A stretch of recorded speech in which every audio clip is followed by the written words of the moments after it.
আমি যখন কলেজে পড়তাম তখন একজন শিক্ষক আমাকে বলেছিলেন, মানুষ তার জীবনের প্রতিটা স্টেপ যখন এক এক করে পার হতে থাকে, অর্থাৎ উপরের ধাপে যেতে থাকে, সেই মানুষটা আসলে তত বিনয়ী হয় জেনারেলি। সো আমি সাউথ কোরিয়াতে আসার পরে ফিল করতেছি এখানকার প্রায় প্রতিটা মানুষই অনেক বিনয়। এখানে প্রতিটা মানুষ একটা ওয়ার্ড খুবই বেশি ইউজ করে, সেটা হচ্ছে খামসাম Nida.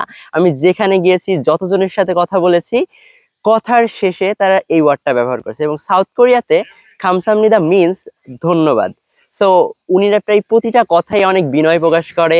Even not only that, এছাড়াও তারা তাদের গ্র্যাটিটিউড এত চমৎকার ভাবে আসলে মানুষের সামনে তুলে ধরে, যেটা আমাকে অনেক আসলে ইন্সপায়ার করেছে বা আমাকে অনেক ভালো লাগিয়েছে।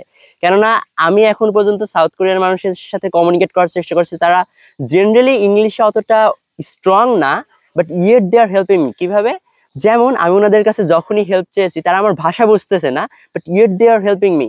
আমাকে বলছে যে ফোন আমার, যখন আমি তাদেরকে ইংলিশে কোনো কিছু অ্যাপ্রোচ করতেছি, তারা আমার মুখের সামনে ফোনটা ধরছে এবং আমি ইংলিশে বলার পর সেটা সাউথ কোরিয়ান ভাষাতে ট্রান্সলেট হচ্ছে, দেন তারা সাউথ কোরিয়ান ভাষায় বলছে, দেন সেটা ইংলিশে ট্রান্সলেট হচ্ছে। Yet they are helping me, even in every spheres I am getting help from them. So south কোরিয়ার প্রতিটা মানুষ আসলে অনেক বিনয়ী। আপনি যত বিনয়ী হবেন, আপনি আসলে আপনার পরবর্তী স্টেজ বা মানুষের যেই ভালো লাগার ব্যাপারটা, এটা অনেক বেশি বেড়ে যাবে।